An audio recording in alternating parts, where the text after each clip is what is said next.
Hi friends, मैं मुजीबुर रहमान। आज हम लोग भारत की नदियों को मैप से समझेंगे और ये वीडियो का पार्ट 2 है। अगर आप लोग पार्ट 1 नहीं देखे हैं तो आप प्लेलिस्ट में जाके उस वीडियो को देख सकते हैं। अगर आप हमारे वीडियो को पहली बार देख रहे हैं तो आप इसको सब्सक्राइब कर लीजिए और बेल आइकन को ज़रूर प्रेस कर दीजिए, जिससे हमारे चैनल का नोटिफिकेशन आपको मिलता रहेगा। तो फ्रेंड्स, सबसे पहले हम लोग भारत की स्थिति को समझेंगे। चलिए हम वीडियो को स्टार्ट करते हैं। हमारा भारत 3 ओर से जल से घिरा हुआ है, जिसमें पश्चिम की ओर अरब सागर से, पूर्व की ओर बंगाली खाड़ी से और दक्षिण में हिंद महासागर स्थित है। तो फ्रेंड्स, दक्षिण भारत को हम लोग प्रायद्वीपीय भारत के नाम से भी जानते हैं। उत्तर भारत में क्या है? हिमालय से घिरा हुआ है। तो फ्रेंड्स, चलिए हम लोग उत्तर भारत की नदियों को देखते हैं। सिंधु नदी जो कि उत्तर भारत में बहती है और ये नदी तिब्बत के मानसरोवर से निकलती है और पाकिस्तान के अरब सागर में जाके मिल जाती है। इसकी लंबाई लगभग 2900 किलोमीटर है। इसकी अनेक सहायक नदियां भी हैं, जिसमें झेलम, चिनाब, रावी, व्यास और सतलज हैं। चलिए हम लोग चिनाब नदी को देखते हैं।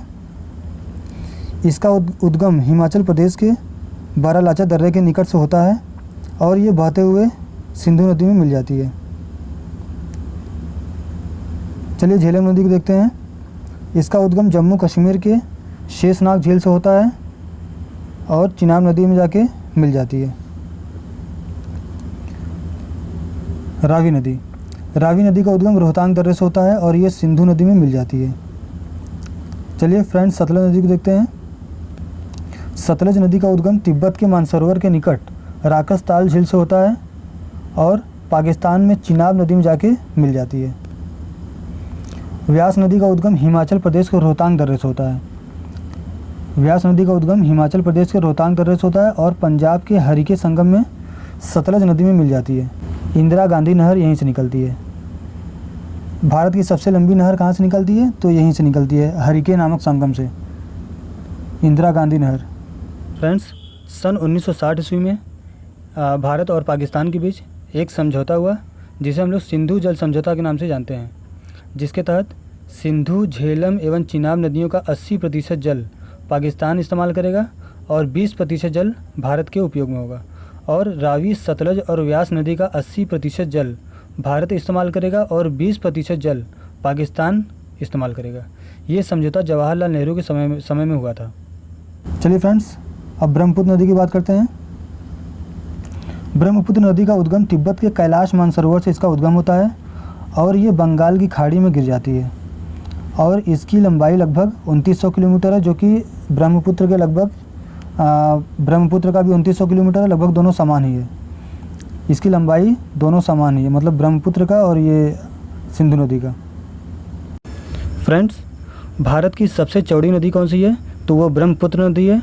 और भारत की सबसे लंबी नदी कौन सी है? तो वो गंगा नदी है। इसको आप लोग ध्यान दीजिएगा। चलिए, ब्रह्मपुत्र नदी को चीन में यरलुंग सांगपो नदी के नाम से जाना जाता है। ब्रह्मपुत्र नदी को चीन में किस नाम से जाना जाता है? तो यरलुंग या सांगपो के नाम से जाना जाता है। और भारत के अरुणाचल प्रदेश में इसको दिहांग के नाम से जाना जाता है। असम में इसको ब्रह्मपुत्र नाम से जानते हैं और बांग्लादेश में ब्रह्मपुत्र नदी को जमुना के नाम से जाना जाता है। फ्रेंड्स, पद्मा नदी और जमुना नदी के मिलने से मेघना नदी का निर्माण होता है, जो कि बहते हुए बंगाली खाड़ी में गिर जाती हैं और ये सबसे बड़ी डेल्टा, सुंदरवन के डेल्टा का निर्माण करती हैं। इसकी अनेक सहायक नदियाँ भी हैं। ब्रह्मपुत्र नदी की अनेक सहायक नदियाँ, जिसमें से तीस्ता नदी, इसका उद्गम सिक्किम राज्य से होता है और ये बंगाल होते हुए बांग्लादेश में पहुंचकर ब्रह्मपुत्र नदी में मिल जाती है। अब देखिए, मानस नदी की हम लोग बात करते हैं। तो मानस नदी का उद्गम भूटान से होता है और यह भूटान व भारत के मध्य हिमालय की पर्वत श्रेणियों के बीच बहती है। यह नदी असम राज्य में प्रमुख रूप से प्रवाहित होती है। और ब्रह्मपुत्र नदी में मिल जाती है। कहाँ मिलती है ये ब्रह्मपुत्र नदी में मिल जाती है। अब कमेंग नदी की हम लोग बात करते हैं। तो इसका उद्गम भारत तिब्बत सीमा पर गोरीचोन पर्वत से होता है। कहाँ से होता है? गोरीचेन पर्वत से इसका उद्गम होता है और ये ब्रह्मपुत्र नदी में मिल जाती है। अब सुबनसिरी नदी की बात करते हैं। तो ये तिब्बत के पठार से निकलती है तथा अरुणाचल प्रदेश में ब्रह्मपुत्र नदी से मिल जाती है। सुबनसिरी नदी कहाँ से निकलती है? तो ये तिब्बत के पठार से निकलती है तथा अरुणाचल प्रदेश में ब्रह्मपुत्र नदी से मिल जाती है। चलिए फ्रेंड्स, अब दूसरी नदी की बात करते हैं, दिबांग नदी। दिबांग नदी का उद्गम अरुणाचल प्रदेश के भारत तिब्बत सीमा पर स्थित केया दर्रे के समीप से उत्पन्न होती है और ब्रह्मपुत्र नदी में मिल जाती है। अब लोहित नदी की हम लोग बात करते हैं, तो इसका उद्गम लोहित नदी का उद्गम पूर्वी तिब्बत के जयालछू पर्वत श्रेणी से निकलती है। कहाँ से निकलती है? तो तिब्बत के जयालछू पर्वत श्रेणी से निकलती है और असम के मैदानी भाग में आ जाती है और ब्रह्मपुत्र नदी से मिल जाती है। इसकी मिट्टी लाल होने की वजह से इसका नाम लोहित पड़ा, लोहित नदी। इसकी मिट्टी लाल होने की वजह से इसका नाम क्या पड़ा? लोहित नदी पड़ा। अब चलिए बराक नदी की बात करते हैं, तो इसका उद्गम मणिपुर की उत्तरी पर्वतमाला से निकलती है और बांग्लादेश में चांदपुर नामक स्थान पर मेघना नदी से मिल जाती है। बराक नदी का उद्गम कहाँ से है?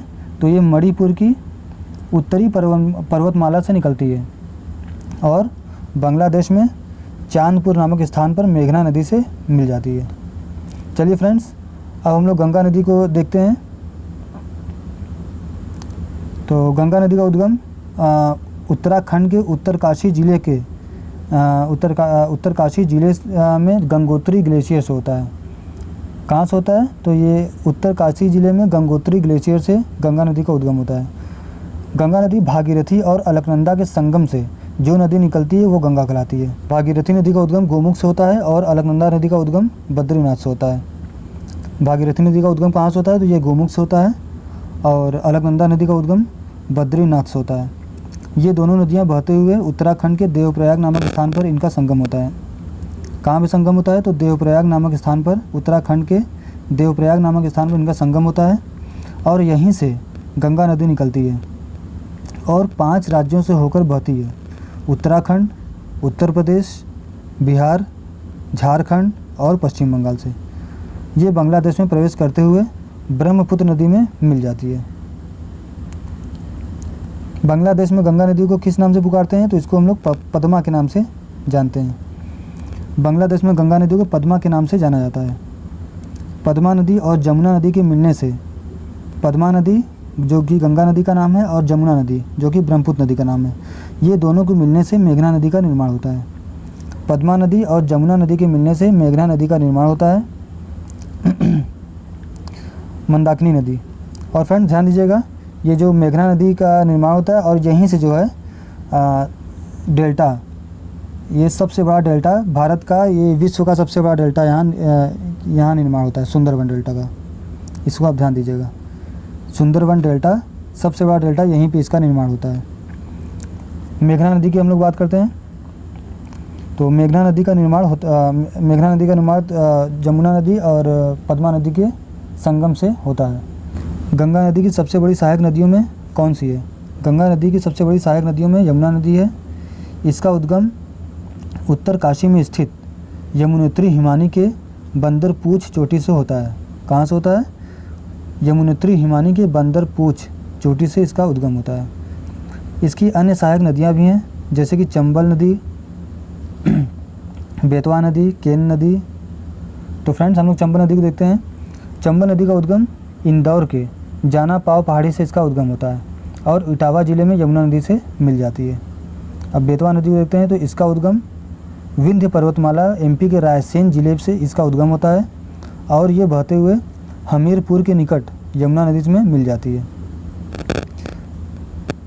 अब केन नदी की बात करते हैं, तो इसका उद्गम एमपी के कटनी ज़िले से इसका उद्गम होता है। कहाँ से होता है? कटनी ज़िले से इसका उद्गम होता है और बांदा में ये यमुना नदी से मिल जाती है।